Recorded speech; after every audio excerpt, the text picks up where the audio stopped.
Why we fight shows us why our agents push forward. This cinematic gives us a glimpse of their hopes and dreams, their goals and ambitions. There was a lot of pre release material attached to this cinematic that gives us important context. The Initiate V25 trailer had a small segment with Phoenix walking next to some posters. Upon closer inspection, this poster announces a live or radio event for an individual named Adeyemi. This individual is Jamie's sister, Mary. This live radio event will eventually be released after the YV fight cinematic as its own visual short that gives us more details into Jamie's past. Shortly after, Wise informs Brimstone that Jamie has been freezing up on the field. O9 refers to Phoenix, of course. We know this because Phoenix was the ninth agent to join the Valorant protocol. Brimstone, Waylay, and Cypher look into Jamie's call history. Phoenix has thousands of unread messages and hasn't talked to anyone in years. Waylay ponders that rather than focusing on his performance, on how he fights, they should focus on why he fights. Now that sounds familiar because that is the name and the purpose of the cinematic. Phoenix is granted external communication privileges to talk to his sister. As confirmed by Waylay and Cypher, he hasn't been keeping in touch. He talks about how he misses home, which explains the lack of focus that Weiss was talking about. Mary tells Phoenix that she is back in Peckham, their hometown, and has a gig. Phoenix already knows this because he saw the event posters in the Initiate V25 cinematic. But more importantly, she states that her new song, Ego, is about him. Phoenix tells Mari that he couldn't make it because duty calls.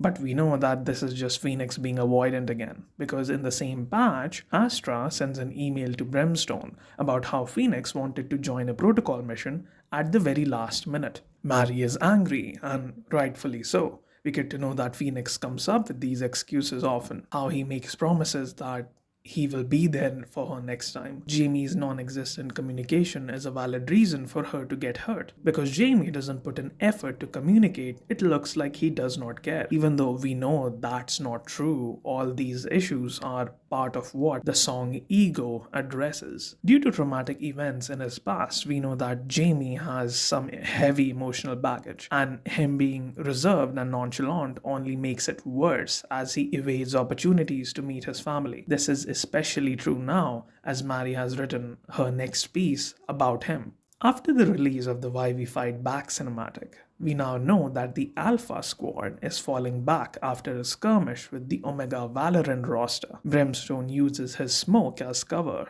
to escort Killjoy to the Vulture as Reyna provides cover fire. Both forces from Alpha and Omega fight to protect their own. This scene is one of two perspectives in the ongoing interdimensional conflict. During most of the cinematic, take note of how we are always presented with the right side of Mary's face.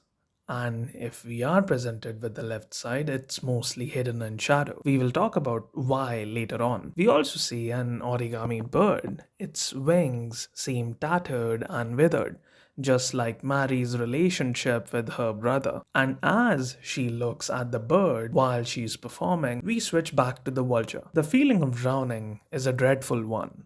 Unable to breathe, unable to take action, you feel powerless and desperate.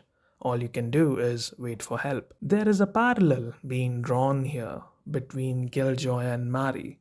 Even though circumstances are drastically different, both of them are going through a similar form of struggle and desperation. Mary struggles to understand Jamie and stay in touch with a person that means a lot to her. Killjoy desperately clings to life because she doesn't want to give up on a person that means a lot to her. Both of them are at the end of the line. Both of them want to be saved. Killjoy stirs back to life and holds on to Reyes for support, like a lifeline. As the vulture rises, we see a reflection in the skyscraper. It's the origami bird again, and therefore we transition. This leads to a scene that establishes the significance of the origami bird. It's a keepsake, something that Mary remembers Jamie by. This might be the same origami bird from back when they were kids. Mary holds on to it because it's an object of her adoration and desire for her brother. So, of course, Mary looks at the bird mid performance. So, such a cool detail. Of course, she looks at the only memory she has left of her brother while expressing herself through a song that she wrote about her brother. With respect to the cinematic, it is a connection that allows us to shift perspectives between Mary and Jamie. The only road left for her to tread is one where she gets to see everyone else but her brother, and this is primarily because of First Light, which is why we see Alpha and Omega here. First Light is an event that exposed humankind to radionite and created a species of super-abled beings called Radiants. It changed a lot of lives, including hers. Her brother became a Radiant, taking up a career path which doesn't let their paths converge anymore. She is happy for her brother, but also jealous. It's unfair that everyone else gets to have him in their life except for her. So she prays that her jealousy doesn't affect her negatively. The dreams they had when they were young, the future that they talked about cannot be. She prays that it doesn't make her resentful and full of hatred. In patch 11.22, she talks about her song and what it tries to convey. Everyone goes through tough times, but one must hold on to their identity. One must hold on to their ego. Mary doesn't let her grief or loss destroy her. She achieves the dreams that her and Jamie used to talk about when they were kids.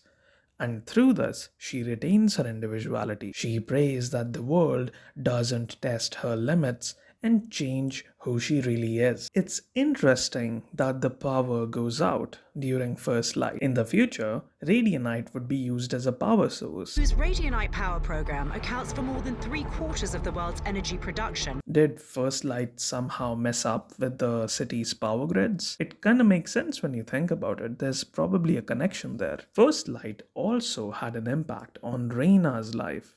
It spells a curse on her baby sister. Lucia continues to fight her gift to this day. As agents relive better memories, we are reminded of the purpose of the cinematic, presenting what our agents fight for. The current situation reminds Brimstone of his past, where he loses an individual named Tariq Porter. The long and short of it is that Brimstone believes that he failed to save his friend and blames himself for it. Killjoy and Brimstone have a mentor-protege relationship, and Killjoy is really important to him. He feels the same helplessness he felt back then when he failed to save his friend.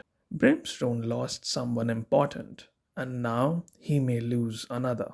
It's a 3-second segment, but I love the scene where Reyes stares into the distant nothing. You see the dawning realization on her face, the fact that what's happening right now is real. She might actually lose Killjoy. Again, the vulture fades into view through the origami bird, which is very smooth.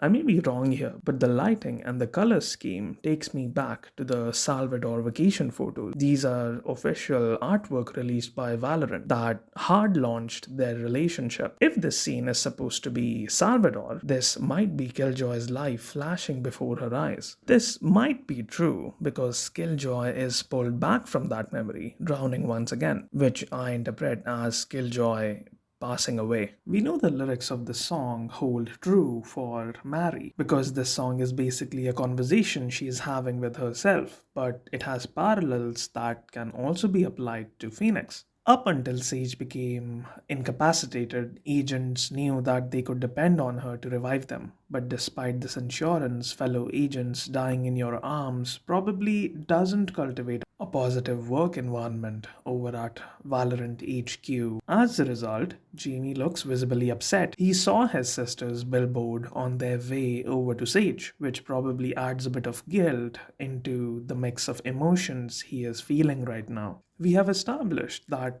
Phoenix avoids confrontation and has trouble opening up. Therefore, this part of the cinematic explores his vulnerability. The lyrics imply that Phoenix cries thinking of what could have been, blaming himself for the decisions he made in the past. And this is great because it tries to break Phoenix out of the mold of being the cocky and confident hero archetype. In Fate's dossier, we get to know that his main character flaw is ambition. Phoenix mentions that saving the world is a dream come true for him. His talent can be represented as a flame, the kindling being the connection to his loved ones. He put his life on this dream, and in doing so, he lost a life full of love and care. This is one of his many regrets, and it's the guilt that's eating him alive. If we look at the lyrics with respect to Mary, she cries because she is missing out on memories that her and Jamie could have made together. She lost a life where Jamie could have been there to see her dreams come true. She tries to have some sort of contact with him, but she fails. She doesn't have anything else to keep this connection alive, anything else to give. So she just wishes that he would come home and finally put her at ease. This beautiful, wallpaper worthy scene finally gives us more context into Jamie's lore. This scene depicts the events from the Firestarter card. It has been present in the game since its release after early access. It also shows us that the narrative team has a lot of lore planned in advance, as the Firestarter card is probably more than 5 years old at this point. The building seems to be a university or a library, and I think that mostly because we see his baby sister in the building and what looks like students outside after the incident. But I don't think the type of building really matters more than what happened there. This scene is beautiful, but a sad depiction of Jamie's past traumas and guilt. He presses his hands against his ears as hard as he can in order to silence the events that haunt him. His radiance, which is a source of his ambition, power, and pride, is responsible for the loss of human lives. Potentially, the amount of loss, destruction, and casualties are heavily implied in his lore, but we don't have anything concrete yet. This representation of Mary burning inside the building can be seen as a part of her childhood burning away because of Jamie's radiance. But we now have two different instances of Mary being in a flashback with a burning building. So there is a possibility that this isn't just symbolism. Third degree burns and full thickness burns damage all three layers of the skin, causing gray or pale white marks or patches. As we witness this fiery incident, Mary's burn scar is revealed right after. This implies that her burn injury was caused by Phoenix. The night that Mary referred to in her conversation with Phoenix earlier refers to this event.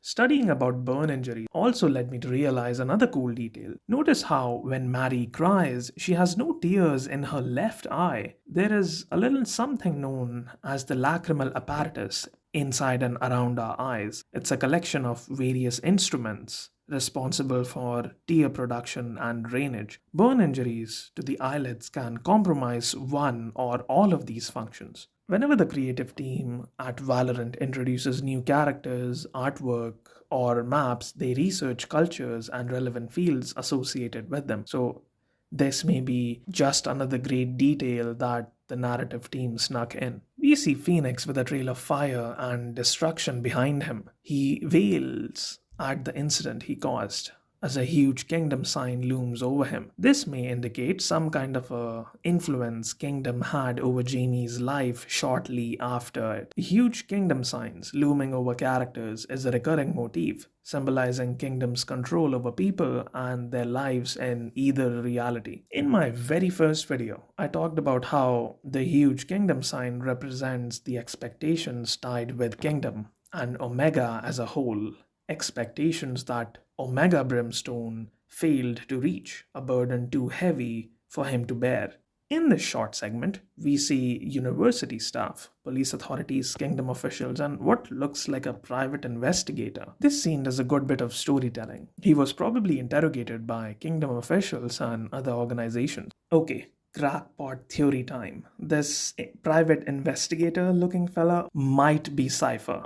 We also see them in the Come Home Phoenix visual shot. It makes sense to me because regardless of Jamie's early life, he ended up at Valorant. Cypher might have scouted Phoenix. We know he has done the same with ISO, Fade, and other agents. The Kingdom logo also morphs into the Valorant logo, which may hint at how his affiliations shifted from Kingdom to Valorant. This scene with Brimstone is really huge because this was official confirmation about his friend Tariq Porter being KO from a different timeline. Now, I know that this is not a well kept secret and everyone figured that out years before the release of the cinematic. But the narrative team, for some reason, never really confirmed this, as far as I know. This is also supported by how Brimstone and KO don't have a lot of meaningful conversations between each other, even after Why We Fight was released. You'd think that they would, but well, no dice. As I've said before, the cinematic tells us what the agents fight for. And we know that Reina fights for Lucia. She fights for her sister's future. Therefore, we get this heartwarming scene with lots of soul orbs and lingering life essence surrounding them. And this is a demonstration of exactly how Reina plans on saving her baby sister. There's a gorgeous scene of Phoenix vaporizing any and all resistance, a show of his place in the Valorant protocol, a display of his mastery and radiant strength. This is a contrast to his lack of knowledge about his own family, Mary as a child and Mary as an adult, both of whom he knows nearly nothing about. In my recent Sage video, I talked about the Unstoppable card and how Sage has green eyes in it. I didn't notice it at the time, but when Sage exerts her power, her eyes also glow green. We also see a puff of radiant energy or smoke on the side of her face, which is probably the crystal buildup happening in real time. We can see the crystal formation crawling up from her neck to her cheek in these frames. Her hair covers it a bit, but it's visible. A sudden burst of energy collapses on the mound with Killjoy's statue, breaking her free from her jade prison. Since the cinematic came out a while ago, I have the power of hindsight. This mind palace that Sage has is used for the purpose of exploring other characters as well, but it isn't purely symbolic. The after the fight shot confirms that this setting is not a one off thing. When Sage heals someone on the field or on the beach, for example, she uses her radianite jade orbs as a medium to create a small, soft, and soothing energy. But the resurrection process seems way different. Sage summons a gigantic and violent rush of energy, something very similar to a defibrillator. This ritual sacrifices a huge amount of life essence in exchange of a person's life. Where does this essence come from? We don't know. Getting to see this ritual is pretty cool though. In the real world, rifts are created through a lot of force towards each side of the split. Therefore, the rifts and irregular surfaces hint at how these blasts of energy happen frequently, creating this uneven landscape. Even the pillars and the jade formations on the peninsula are curved upwards, forming a bowl like shape, as if expecting to catch that burst of energy that Sage summons.